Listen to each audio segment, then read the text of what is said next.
그동안 뭐 제가 아는 만큼만 이 성서에 대해서 이야기를 했잖아요.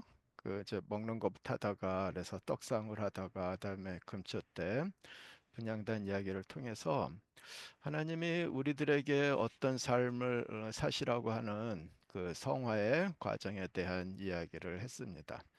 우리가 그런데 이렇게 살면 되는데 우리 조상님들부터 해서 이렇게 살질 않으셨잖아요. 그래서 결국은 이 성소를 떠날 수밖에 없는 상황인데 그때 하나님께서 다시 이 번제단과 물두멍이라는 제도를 통해서 우리로 하여금 다시 이 성소에 들어오게 하셔서 그냥 살게 이제 하셨잖아요. 그래서 이제는 우리가 이제 번제단과 물두멍에 대한 이제 진리를 공부하려고 해보니까는 좀 더 근본적인 것을 공부해야겠다는 생각이 들었어요. 그래서 이 근본적인 것을 어, 하기 위해서는 결국은 우리가 이제 창조를 좀 알아야겠다는 생각이 들어서요. 이 창조 이야기를 좀 이제 하겠습니다. 그래서 창세기 1장 1절부터 4절 이야기를 듣겠습니다. 태초에 하나님의 천지를 창조하시니라. 땅이 혼돈하고 공허하며 흑암이 깊음 위에 있고 하나님의 영은 수면 위에 운행하시니라. 하나님이 이르시되 빛이 있으라 하시니 빛이 있었고 빛이 하나님이 보시기에 좋았더라. 뭐 다 아시는 이야기잖아요. 제가 어렸을 때 이제 안실학교 시간에 유년반에 들어가서 공부를 하면은 대개 연초에 과정 공부가 이 내용이에요. 그래서 기억절은 어, 하나님이 이르시되 빛이 있으라 하시니 이제 이게 기억절이었어요. 여러분들도 그러셨을 텐데 그런데 그것이 이제 머리에 박혀서 이제 저는 이제 무슨 생각이 들었냐면은 첫째 날은 이제 빛을 창조하셨구나. 이제 이것만 이제 알고 있었어요. 그런데 창세기 1장 1절을 보면은 태초에 하나님의 천지를 창조하시니라 하시고 그리고 땅이 혼돈하고 공허하며 흑암이 깊음 위에 있고 하나님의 영은 수면 위에 운행하시니라. 그리고 하나님이 이르시되 빛이 있으라 하시니 빛이 있었고 이 내용을 보고 그러니까는 이 창조는 창조 첫째 날은 빛을 창조하셨으니까 그 전에 이 창세기 1장 1절과 2절에 나오는 태초에 하나님의 천지를 창조하신 내용은 이거는 아마 이 창조를 말씀하신 서론이겠다.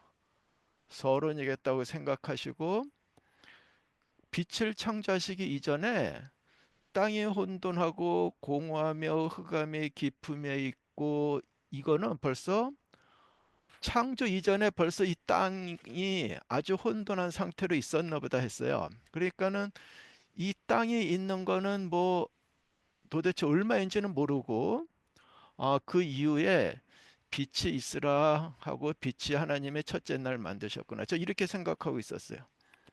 여러분 어떻게 생각하고 계세요?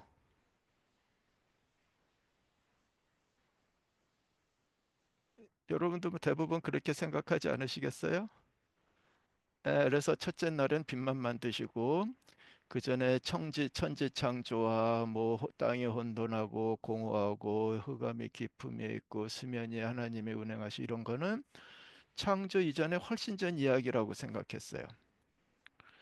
그러면 우리가 빛이 창조된 이 날은 지금부터 언제 이야기예요? 이건 지금부터 아까 6천 년 전 이야기라고 하잖아요. 우리가 성경을 믿으면요.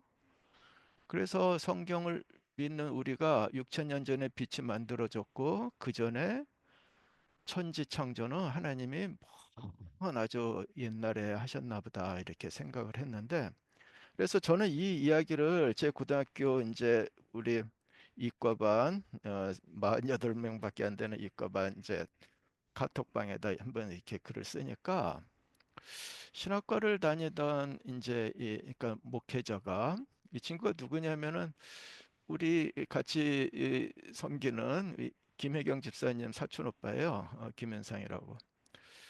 얘가 그게 아니래요. 하나님이 첫째 날은 빛만 창조한 게 아니라 태초에 하나님이 천지를 창조하시니라 이것까지 이것이 첫째 날 다 만드셨다는 이야기예요. 이게 또 무슨 소린가?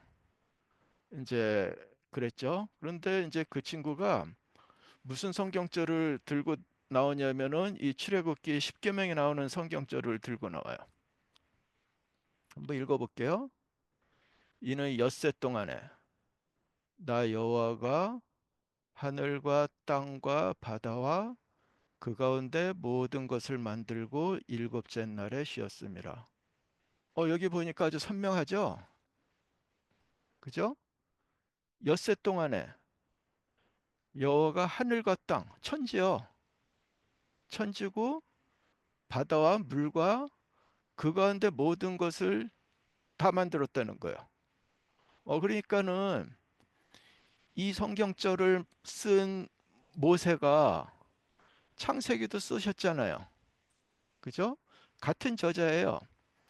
그럼 이 저자가 이 출애굽기에 쓴 이 내용을 보면은 우리가 창세기 1장 1절에 나오는 이 말씀도 태초에 하나님의 천지를 창조하시는 것도 어쨌든 창조 일주일 안에 만드셨다는 거잖아요. 그리고 우리가 창세기 1장 1절부터 4절을 보면은 결국은 천지를 창조하신 게 언제겠어요? 땅을 만들고 그 안에 있는 물을 만들고 또 하늘을 만들고 이거는 다 첫째 날에 만드신 거로 우리가 인식을 해야겠죠. 그래서 이 친구가 이제 신학과 대학원을 다니는데 이 이야기를 했대요. 이 세미나 시간에 천지와 물과 빛은 첫째 날에 만드셨다고. 근데 뭐 교수부터 아무도 이야기를 못 하더래요. 그러니까 그 말이 맞는 거죠. 우리가 성경에 말씀이 있으면 그것을 믿어야겠죠. 그래서 제가 이 그림을 참 좋아하는데 이 그림은 뭐 제가 만든 것도 아니고 뭐 우리 교단에 누가 만든 것도 아닐 거예요. 그냥 인터넷에서 굴러다니는 걸 제가 이렇게 취했는데 그래도 이게 좀 가장 그럴듯하죠. 보니까 첫째 날 뭐를 만들었다고 해요? Earth, Space, Time and Light라고 하는데 가장 그럴듯해요. 그래서 첫째 날에는 이 하나님이 이렇게 아주 여러 개를 많이 이게 만드신 것을 우리가 아, 이해를 하고 믿어야 될 것 같습니다. 그래서 이 창세기 1장 1절에 나오는 태초에 하나님의 천지를 창조하시니라 이 말씀은 그냥 창조를 하기 위한 서론으로 그냥 둘이 뭉실하게 전체를 아울러 사신 말씀이 아니라 이 첫째 날에 이 창조를 천지 창조를 하신 거를 포함한 걸로 우리가 이해를 해야겠습니다. 그래서 이제 2절 창세기 1장 2절을 보면요. 땅이 혼돈하고 공허하며 흑암이 깊음 위에 있고 하나님의 영은 수면 위에 운행하시니라. 그러니까 이거 뭐 다 여러분 상상하실 수 있잖아요. 그죠? 아직 이 원시 지구가 제대로 좀 정리가 안 된 거예요. 그런데 그 위에 하나님의 영은 수면 위에 운행하시니라. 근데 제 이 성경절을 읽고 좀 제가 의문이 들었어요. 왜냐하면은 하나님은 참 능력이 많으시잖아요. 그 아무리 땅이 크고 하늘이 넓고 물을 채우고 빛을 만드시는데 꼭 뭐 하루 종일 걸리시겠어요? 그리고 굳이 이 창세기 1장 2절의 이야기를 꼭 굳이 모세 기자가 언급을 했어야겠나 하는 생각이 들었어요. 여러분 어떠신지 모르겠는데 여러분은 이 성경절이 굳이 창조 이 사역에 필요하다고 생각하세요? 땅이 혼돈하고 공허하며 흑암이 깊음이 있고 하나님의 영은 수면 위에 운행하시니라. 그 하나님이 모세가 이 성경절을 집어넣은 건 어떤 의미가 있는 것 같아요. 단지 첫째 날에 이런 창조의 사역을 기록한 것뿐만 아니라 거기에 어떤 의미가 있게 하기 위해서 이 모세는 이 혼돈한 상황에 그 위에 하나님의 영이 수면 위에서 운행하시는 이것을 일부러 기록하신 것 같아요. 근데 이거랑 비슷한 성경절을 한번 보면요. 이사야 60장 2절인데요. 이사야 60장 2절을 보면요. 보라, 어두움이 땅을 덮을 것이며 캄캄함이 만민을 가리우려니와 오직 여호와께서 내 위에 임하실 것이며 그 영광이 내 위에 나타나리라. 비슷하죠? 그죠? 이 깜깜한 땅에 정말 모든 사람들이 이 깜깜한 가운데서 다 가려져서 보이지 않지만은 여호와께서 그 위에 깜깜한 위에 임하셔서 영광을 그 위에 나타나시리라는 이 성경절하고 이 창세기 1장 2절이 참 비슷해요. 그죠? 그러니까는 이 하나님은 그냥 이 지구, 이 우주, 천지 창조 이것만은 뭐 좀 이 드라이하게 그냥 이 기록을 하게 한 게 아니라 이 모세로 하여금 1장 2절을 집어넣은 것은 결국은 하나님이 창조를 하신 사명, 그 사명을 이 창조 때부터 첫날 때부터 모든 사람들에게 보여주시고 우주나 이 천사들이나 또 앞으로 이 창조된 이 사람들로 알게 하여금 이런 말씀을 일부러 집어넣으신 것 같아요. 어쨌든요. 그래서 우리가 이것을 보면은 이게 다 사연이 있고 어떤 게 스토리가 있는 거예요. 그죠? 창조는 그냥 뭐 어떤 의미 없이 만드신 게 아니라 이 1장 2절이 이 흑암 위에 하나님의 영이 운행하시는 이것이 결국 이제 창조의 사명이고 또 이것을 통해서 이 하나님의 뜻이 밝혀지고 알려지기 위해서 일부러 이것을 넣으셨겠다는 생각이 들어요. 그래서 다시 이사야 60장 2절을 읽어보면요.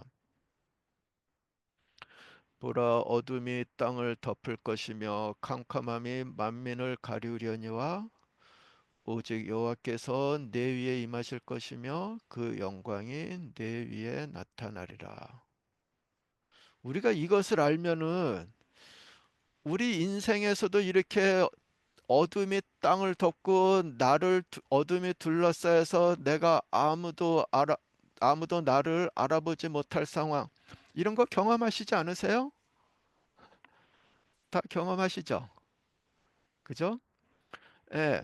그런데 그렇게 어둠이 짙어서 나를 알아보는 사람이 없을지라도 결국은 어떻게 돼요? 여호와께서 내 위에 계실 거라는 거예요. 그래서 그 영광이 내 위에 나타나리라는 거예요. 예. 우리가 이런 저 하나님의 이 창조 사명을 알면은 우리가 이런 믿음을 가질 수 있어야겠죠. 그죠? 예, 그래서 이 성경절은 이 창세기 1장 2절에 나오는 이 성경절은 참 저에게 위로가 됩니다. 그래서 이사야 60장 2절 마찬가지로요. 우리가 정말 어둠에 이렇게 있어서 우리를 다 가리지만은 그래도 그 위에 하나님께서 잊지 않고 우리 위에 나타나실 거라는 거예요. 예. 제가 지금 뭐 봉사대를 이제 준비하는데 이 봉사대가 이 나라마다 다 이렇게 사정이 조금씩 달라요.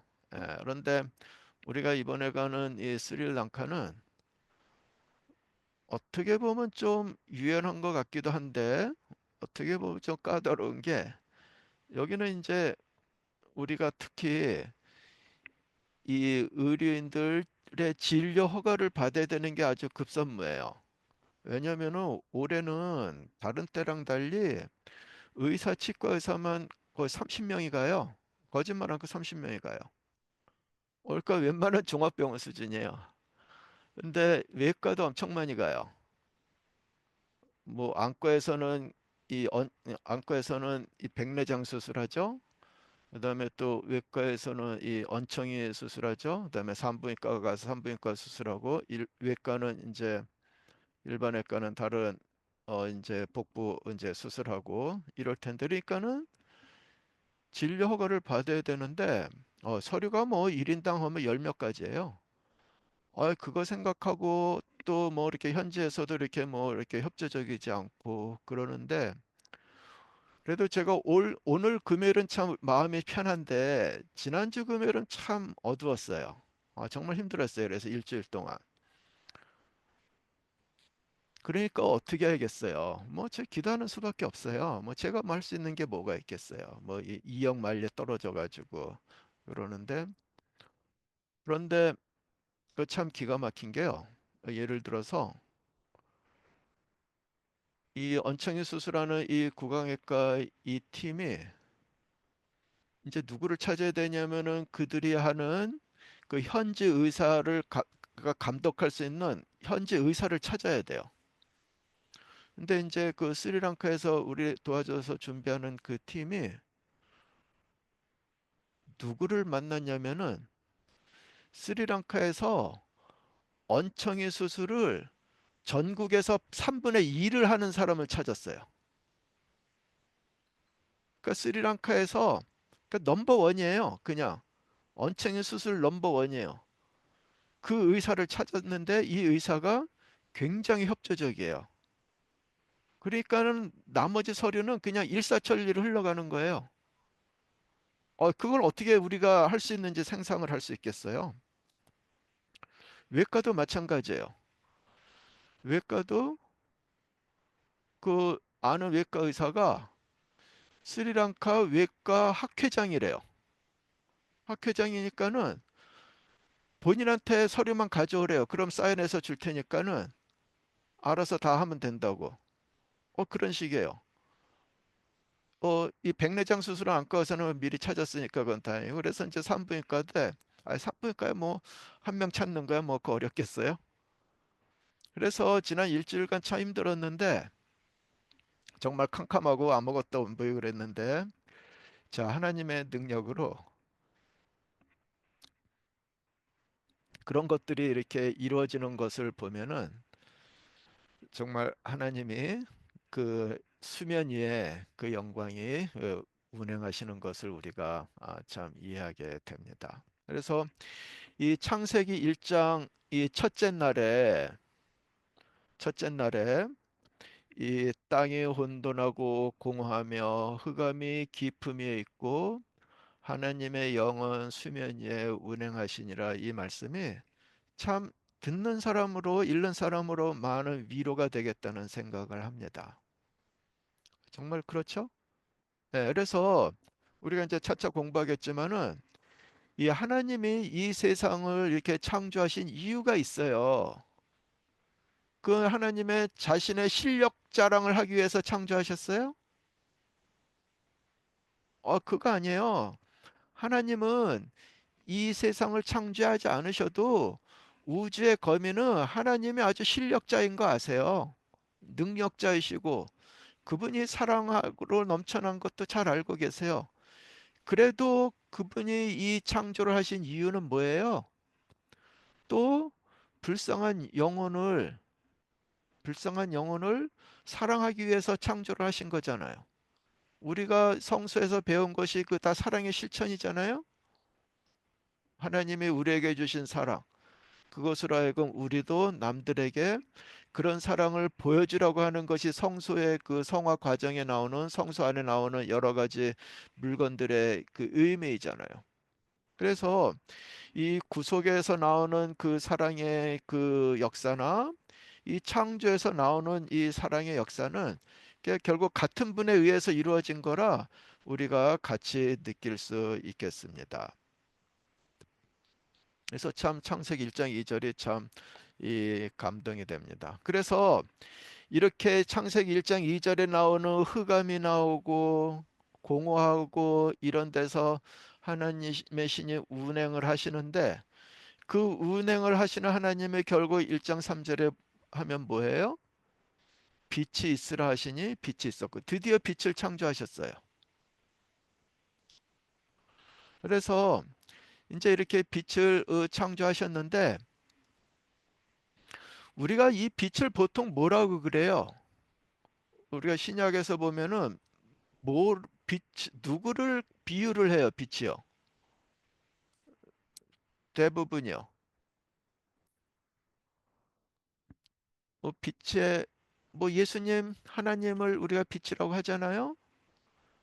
예, 그래서 이 빛을 통해서 2장에 나오는 2절에 나오는 창세기 1장 2절에 나오는 흑암이 깊음, 이 깊은 흑암이 결국 벗겨지는 걸 우리가 알 수 있잖아요.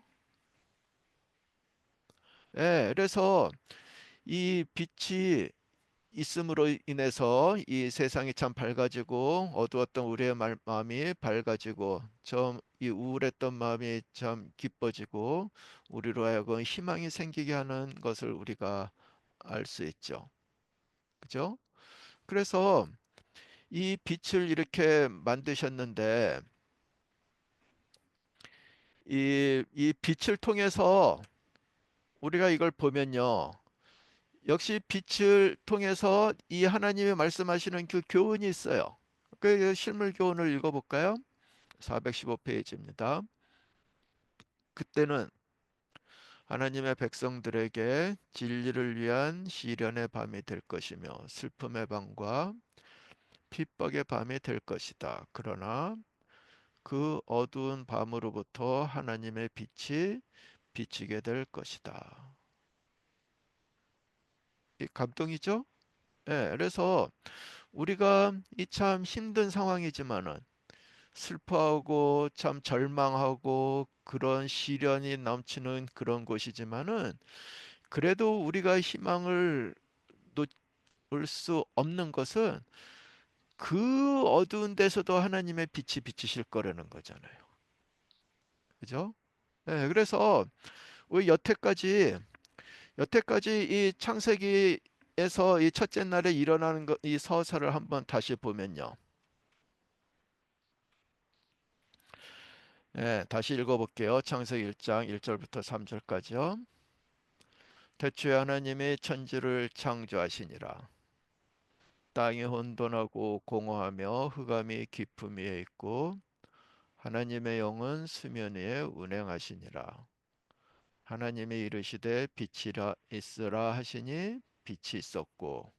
예, 그래서 이 내용을 보니까는 이 창조에 이렇게 서술한 거지만은 이 창조의 이 서사를 이렇게 보니까는 이 스토리가 있는 거예요. 그죠?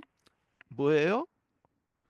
우리가 이렇게 힘들고 어둡고 어려운 곳에 있지만은 하나님은 그것을 망각하지 않으시고 잊지 않으신다. 왜요? 하나님의 영이 그 수면 위에 운행하시잖아요. 우리가 이렇게 힘들고 절망적이고 그렇다 할지라도 하나님의 영은 딴 곳에서 딴짓하지 않으세요. 그분은 그 우리 위에 수면 위에 운행하신다 그러잖아요. 운행하시고 뒷짐지고 쳐다만 보시는 게 아니라 빛을 창조하셔서 그 흑암을 날려버리신다고 하잖아요. 그 다시 반복하면은 이사야 60장 2절이잖아요. 보라, 어둠이 땅을 덮을 것이며 캄캄함이 만민을 가리우려니와 오직 여호와께서 내 위에 임하실 것이며 그 영광이 내 위에 나타나리라. 그러니까 혹시 여러분 삶이 그렇게 힘들고 어려우시면요, 기대하실 게 있어요. 뭐를 기대하실 수 있겠어요? 여호와의 영광이 내 위에 그 어둠에 있을 거 아니겠어요? 빛 위에 빛이 있으면 빛이 비치는지 더해지는지 누가 알아요? 그런데 어두운 곳에는 신락 같은 빛만 있어도 그냥 분위기가 확 바뀌잖아요. 그래서 혹시 여러분 이렇게 생각하실 때 정말 캄캄함이 있을 거라고 하지만은 그거는 하나님이 여러분에게 기적을 베푸실 것이라는 기대를 가지시고 희망을 잃지 말으시기를 바랍니다. 예. 그래서 우리가 이 창세기에 나오는 이 첫째 날 창조만 보더라도 하나님이 어떻게 인간을, 어떤 인간들을 사랑하시고 돌보시고 그들을 위해서 무엇을 하시는지를 우리가 알 수 있겠습니다. 그래서 정말 이 실물교훈 이 내용도 참 우리에게 위로가 되잖아요. 다시 읽을게요. 그때는 하나님의 백성들에게 진리를 위한 시련의 밤이 될 것이며 슬픔의 밤과 핍박의 밤이 될 것이다. 그러나 그 어두운 밤으로부터 하나님의 빛이 비치게 될 것이다. 예. 그래서 이제 이 종합을 하면요. 그는 어두운 데서 빛이 비치게 하신다. 땅이 혼돈하고 공허하며 흑암이 깊음 위에 있을 때에 하나님의 신은 수면에 운행하시니라. 하나님의 가사라사대 빛이 있으라 하심에 빛이 있었다. 이와 같이 영적으로 어두운 밤에 하나님의 말씀은 빛이 있으라고 하신다. 참 위로가 되죠? 그래서 우리가 이 창조 첫째 날을 보면서 그냥 기계적으로 하나님이 뭐 천지를 창조하시고 뭐 빛이 있었고 그러면 빛이 뭐 참 좋았고 뭐 그랬나 보다. 우리가 이것만이 아니라 이 창세기 첫째 날 창조하는 것만 보더라도 거기에 사연을 만드셨어요. 하나님은요. 정말 기가 막힌 영화 감독이에요. 보는 사람으로 하여금 저런 의미가 있구나. 그것을 볼 수 있죠. 그 의미가 뭐예요? 우리의 마음이 혼돈하고 공허하며 흑암이 깊다 할지라도 그것을 절대로 하나님은 우리를 잊지 않으시고 그 위에서 우리를 보도록 운행을 하신단 말이에요. 그리고 운행하셔서 우리가 어떤 상태를 파악을 하시고 그곳에 빛을 주신다는 말이에요. 아멘. 이것이 창세기 1장에 나오는 첫째 날 창조를 보면서 우리가 배워야 할 교훈임을 알 수 있겠습니다.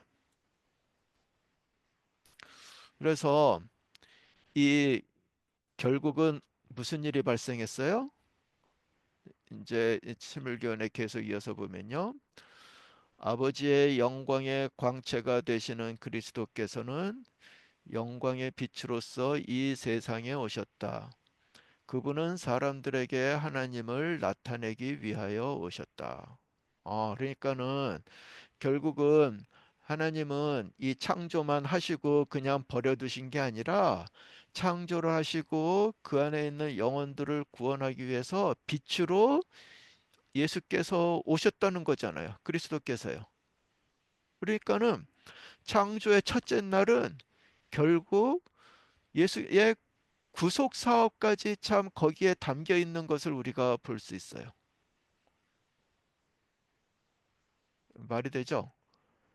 예. 그래서 창세기 1장 1절부터 4절에 나오는 이 첫째 날 사역을 보면은 이 예수께서 역시 이 어둡고 캄캄한 이곳에 그리고 그 영혼들에게 위로를 하기 위해서 또 오신 것을 우리가 알 수 있겠습니다. 그렇게 오셨을 때 예수께서는 그렇게 오시고 그 자녀들에겐 어떻게 하라 그래요? 그냥 너희는 빚만 받고 그냥 지내라, 잘 먹고 잘 살아라, 그렇게 이야기하세요? 여기 보니까 뭐라 그래요? 하나님은 당신의 백성들에게 일어나라, 빛을 발하라. 이는 내 빛이 이르렀고 여호와의 영광이 내 위에 임하였음이니라. 하나님은 우리로 하여금 다시 사명을 주시죠? 그죠? 빛을 발하라고 그래요. 왜냐면은 이사야 63 1절에 나오듯이 이는 내 빛이 이르렀고 여호와의 영광이 내 위에 임하였음이니라고 하시잖아요.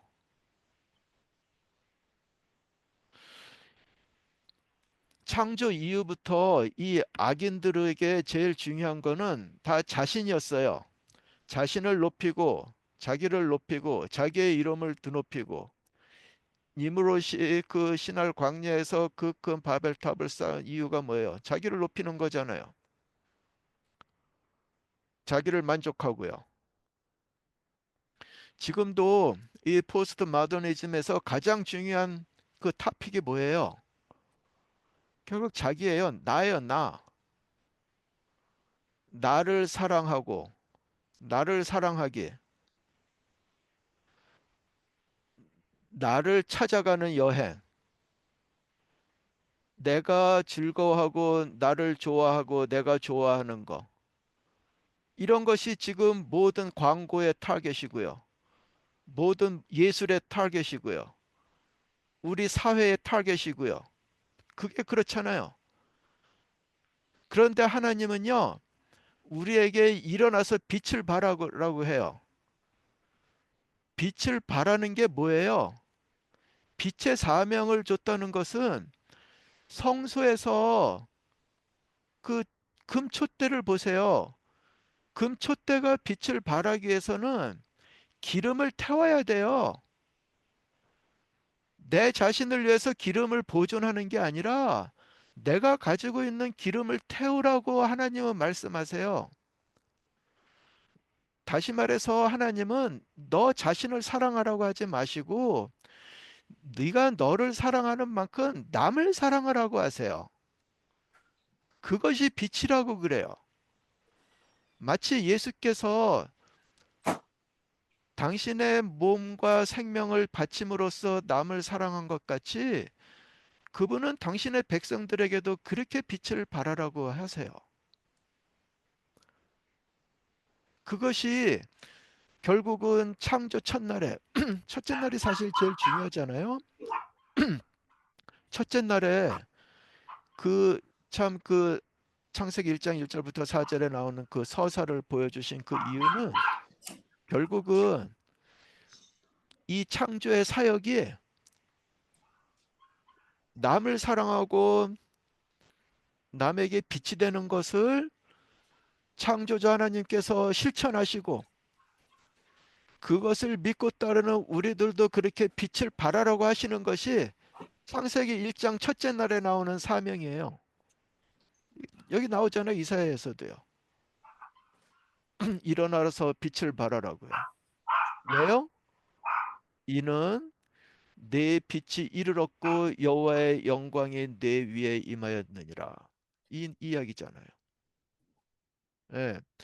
그래서 이 우리가 이 빛을 통해서 예수께서 우리에게 빛이 되신 것을 우리가 알 수 있고요. 그래서 빛이 결국은 이 창세기 1장에 나오는 이 빛을 창조하셨다는 그 빛을 결국 우리가 이제 뭐로 예상을 해요? 이 예수께서 이 빛으로 나타나셔서 흑암을 깨뜨리신 것을 우리가 알 수 있잖아요. 그런 흑암을 깨뜨리는 그 빛을 우리도 실천하라고 하는데 그 빛이 결국은 이제 어떤 의미인지를 우리가 살펴봅시다. 이제 이 삼위일체를 이제 보면요. 이 우리가 믿는 성부, 성자, 성령 이 세 하나님의 결국은 삼위일체로서 이 창조를 하시고 또 성자 하나님께서 우리를 위해서 돌아가시고 또 하나님의 신인 성령 하나님께서 이 지구를 이렇게 돌보시고 그 깜깜한 어두운 것을 운행을 하신 것을 볼 수 있잖아요. 그런데 이 빛이 이 하나님을 우리가 보통 비유한다고 하잖아요. 그죠? 하나님이 당신을 이제 빛으로 이렇게 나타나셨는데 왜 하나님이 하필 이 빛으로 하나님을 이렇게 나타내셨을까? 비유하셨을까? 한번 그것을 잠깐 생각해 보겠습니다. 이 성부, 성자, 성령은 한 몸이 아니에요. 그죠? 우리가 알기로는 세 개의 서로 다른 개체라고 이해하잖아요. 그런데 그분의 뜻이 어때요? 전부 다 똑같다고 그러잖아요. 그 참 이상하다 그러잖아요. 그래서 셋이지만은 하나. 그래서 삼위일체라고 하는 건데 동양에서는 이런 개념이 참 힘들어요. 그죠? 그런데 이 구약에서는 이 개념이 있어가지고 이, 이 서양인들은 그래도 이런 개념이 그래도 있잖아요. 그래서 뭐 영어에서도 뭐 all is one 이게 말이 안 되는 소리잖아요. 왜 그 모든 게 한 개예요. 그런데 그거를 걔네들은 그렇게 써요. all are one이 아니라 all is one 그렇게 쓰잖아요. 예. 그랬을 때 여기서 이제 잠깐 왜 이 빛이 어떻게 하나님을 이렇게 설명을 하는데 혹시 도움이 될까? 이거를 한번 좀 과학적으로 이 설명을 이제 드리겠습니다. 그러니까 여러분들이 혹시 뭐 어색하실는지 뭐 어떨는지 모르겠어요. 근데 한번 잘 생각해 보세요. 제가 이제 한번 이야기한 것 같은데요. 예, 빛의 속성을 알려면은 이 원자 구조를 알고 있어야 돼요. 이 원자가 보이지도 않잖아요. 그런데 그 모든 원자는 이렇게 다 구성이 되어 있어요. 이 가운데 핵에 양성자하고 중성자가 있어요. 양성자, 중성자는 되게 무거워요. 그래서 무겁고 가운데 있는데 양성자는 특히 이 양극을 떼요. 파지티브리 차지를 떼요. 그런데 아주 가벼운 전자는 이 중성자하고 양성자가 있는 핵의 주위를 돌고 있어요. 핵의 주위를 돌고 있는데 지멋대로 막 도는 게 아니라 다 돌고 있는 궤도가 있어요. 그래서 궤도가 그 핵에 가까운 궤도, 먼 궤도 이렇게 있는데요. 이 전자는 이 궤도와 궤도를 이렇게 순간적으로 펄쩍 점프를 해서 가지 궤도와 궤도 사이에는 존재하지 않는다 그래요. 그래서 양자 이론이라는 게 만들어졌어요. 양자 이론이라는 건 뭐냐면은 껑충껑충 뛰어서 간다는 거예요, 궤도를요. 여러분 이거는 우리 실생활에서도 있죠? 여러분들 계단을 보세요. 계단은 껑충껑충 뛰는 거지 비탈이 아니잖아요. 비탈이랑 계단이랑 전혀 천지 차이잖아요. 이게 그러니까 계단이라고 생각하시면 돼요. 이렇게 껑충껑충 뛰어요. 그런데 이 전자가 핵에 가까운 데 있다가 핵으로부터 멀리 가는 그 다음 궤도로 옮겨가면요.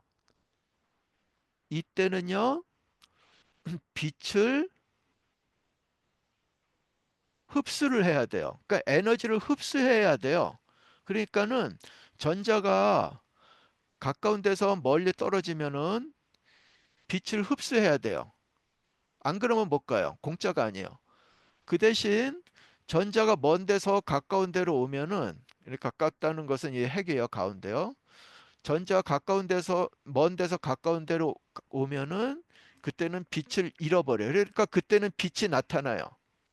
그러니까는 빛이 나타난다는 것은 무슨 말이에요? 전자가 자기를 희생을 해야 돼요. 가까이 나타난다는 것은 에너지가 떨어진다는 소리예요. 그러니까 잃어버리니까 떨어지는 거죠. 그래서 빛으로 나타나셨다는 예수님이라고 하면은 예수님은요, 자신이 가진 것을 잃어버려야 그게 빛으로 나타나는 거예요. 우리가 이 원리를 깨달으면은 우리가 남에게 빛이 된다고 하는 건 무슨 말이에요? 우리가 가진 것을 잃어버린다는 거예요.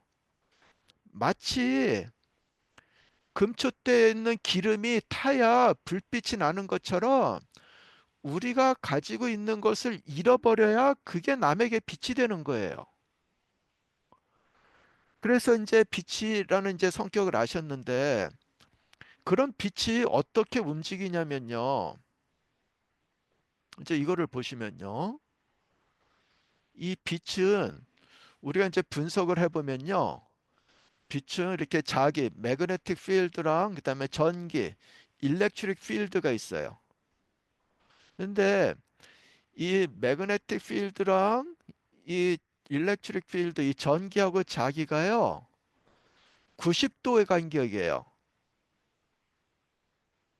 그러니까 90도 간격이니까는 서로 움직이는 방향은 달라요.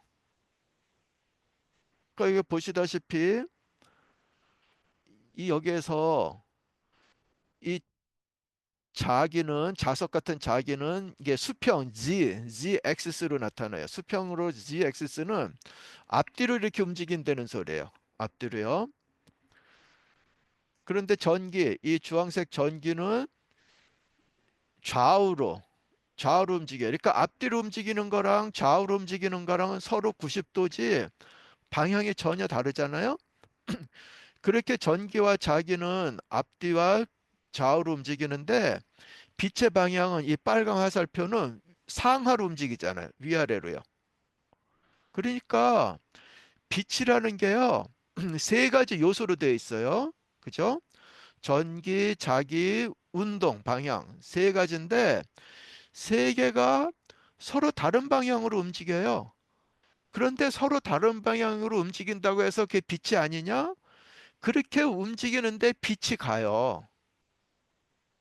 그러니까는 하나님이 빛으로 이 하나님을 설명하신 이유가 혹시 이게 도움이 아닐까 이런 생각이 들어요. 왜냐하면은 성부, 성자, 성령 하나님은 서로 다른 분이에요. 생각도 전혀 다른 분이에요. 달리 움직이세요. 그런데 그 뜻은 어때요? 사랑이라는 그 뜻은 항상 일정하게 움직이잖아요. 그죠? 그래서 빛이 나타나는데 빛이 나타난다는 것은 아까 말씀드렸듯이 전자가 위에서 아래로 내려올 때 이제 빛이 나타난다고 했잖아요. 근데 그래서 다시 말해서 뭐를 잃어버리는 게 빛이 나타나는 거라 그랬잖아요. 그래서 그거를 이제 이렇게 보면은 이거 보세요. 위에 거요. 아래에서 위로 가는 것은 이 전자가 중심에서 바깥으로 멀리 떨어지는 거예요. 그러니까 그때는 뭐라 그랬어요? 에너지를 챙긴다 그랬어요? 에너지를 발산한다 그랬어요? 에너지를 챙긴다 그랬죠. 그러니까는 요 옆에 스펙트럼을 보세요. 까만 띠가 있죠. 까만 띠가 있는 이거는 이 스펙트럼에서 빛을 잃어버렸잖아요. 1번 레벨에서 3번 레벨로 갈 때 빛이 훨씬 큰 에너지가 있는 초록색 빛이 없어졌어요. 왜냐하면 써먹었으니까요. 뺏어갔으니까요. 전자가. 1번 레벨에서 2번 레벨로 갈 때는 에너지가 덜 필요하죠? 그러니까 약한 에너지의 빛이 뺏겼어요. 그래야 그 뺏은 에너지를 가지고 전자가 올라가요. 그러니까 떨어져요. 중심에서. 그런데 그 반대로 전자가 높은 데서 낮은 데로 가면은 빛이 나오잖아요. 아까 잃어버렸던 그 초록색 빛도 나오고 주황색 빛도 나오잖아요. 그러니까 다시 말해서 빛의 속성을 우리가 잘 연구를 하면은 빛이 난다는 것이 어떤 의미인지 알고 있어요. 그 빛이 난다는 건 뭐예요? 희생을 해야 된다는 소리예요. 그러니까 너희가 세상에 빛이 되라 이 소리는 뭐냐면은 너는 세상에서 희생을 해. 너를 사랑하지 말고 너를 찾아가는 여행하지 말고 다른 사람의 영혼을 찾아가는 여행을 하려는 거예요. 너를 사랑하는 대신 아니면 최소한 너를 사랑하는 만큼 네 이웃을 사랑하라는 게 하나님의 뜻이잖아요. 그것이 우리가 믿는 우리를 창조하신 예수께서 우리를 에게 말씀하시는 거잖아요. 그게 사명이잖아요. 신앙인이 세상 사람들이 말하는 말을 따라가면 안 돼요. 요새 세상 사람들 얼마나 귀에 듣기 좋은 소리 많이 해요. 나를 사랑하는 소리 얼마나 좋아요. 나를 사랑하는 사람만 계속 있으면 얼마나 좋아요. 나를 사랑하는 드라마가 얼마나 인기가 있어요. 요새는 그런 게 인기가 있지. 내가 희생하고 힘들게 해서 다른 것을 성공을 성취시키고 이런 거는 사람들이 관심이 없어요. 그렇지만은 하나님은 성경은 명확하게 이야기하십니다. 우리가 남에게 빛이 되라고요. 그리고 남에게 빛이 되는 것은 어떻게 해야 되는 것인지를 말씀하십니다. 이 스펙트럼 스터디를 통해서 알듯이 빛이 된다는 것은 내가 가진 것을 희생해야 되는 거예요. 그러니까 이 빛을 보면은 이 삼위일체를 우리가 알 수 있어요. 그죠? 빛이 빛은 이 세 가지 속성으로 있잖아요. 전기, 자기, 운동, 방향이요. 그런데 그 빛은 언제 나타나냐면은 본인이 희생할 때 나타나는 거예요. 예, 그래서 우리가 이제 이 개념을 알 수 있잖아요. 어디가 뜨거운 건 뭐냐면은 뭐가 타니까 뜨거운 거잖아요. 뭐가 희생을 하니까 뜨거운 거잖아요. 그럴 때는 정말 이렇게 프리즘을 통한 빛이 나타나고요. 뭐가 흡수를 하면은 이 콜드 가스가 흡수를 하면은 빛이 없어지잖아요. 그래서 이렇게 까만 막대가 생겨버리잖아요. 요 특정의 빛이 없어지잖아요. 예. 그래서 빛을 통해서 이 빛이 세 가지 요소로 이루어졌고 또 목을 희생할 때 빛이 나는 것을 보면은 이렇게 하나님의 속성을 우리가 알 수 있잖아요. 그래서 이 결론을 보면요. 이 창조 첫째 날 사역의 결론이 뭐냐면은 하나님이 보시기에 좋았더라. 빛이 하나님의 보시기에 좋았더라. 하나님은 왜 이 첫째 날 사역을 보시고 좋았다고 하셨어요? 자신의 능력이 탁월하셔서요? 그거는 내가 만들어 보고 야, 좋다. 이건 자기 연민이에요. 하나님은 물론 자기 연민에 빠지셔도 될 만하신 분이세요. 그런데 빛을 보시고 하나님이 좋아하신 건 뭐냐면요. 빛이 어떤 거예요? 뭐를 희생을 했을 때 빛이 나온 것을 보면은 하나님은 당신들이 희생한 것을 보시기에 좋았다고 하신 거예요. 그게 뭐겠어요?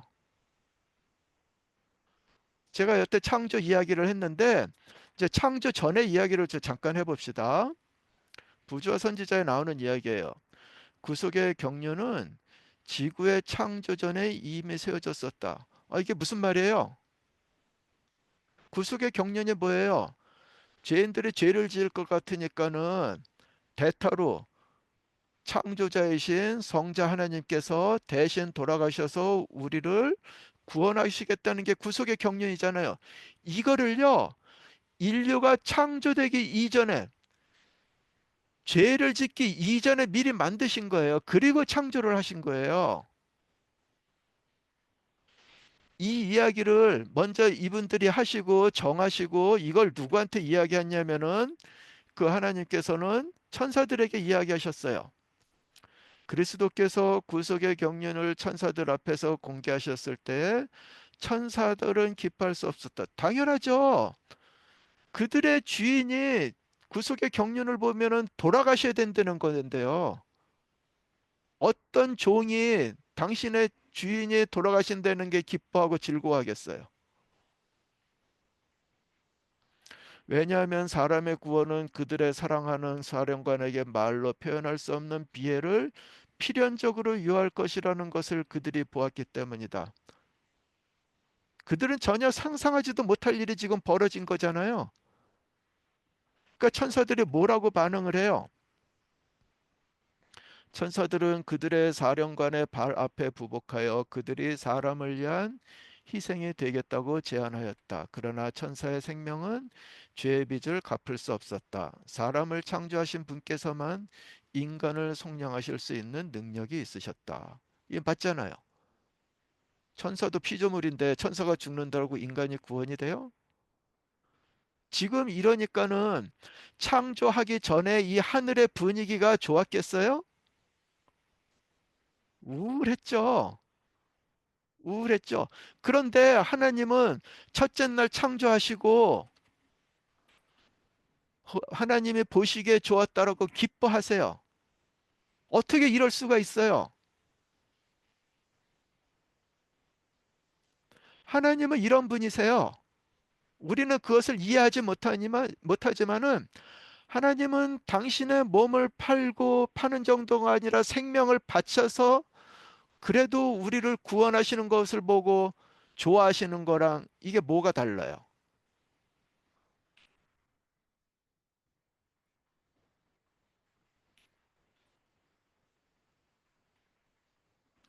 이 신약의 이야기가 나오잖아요. 누가복음에요.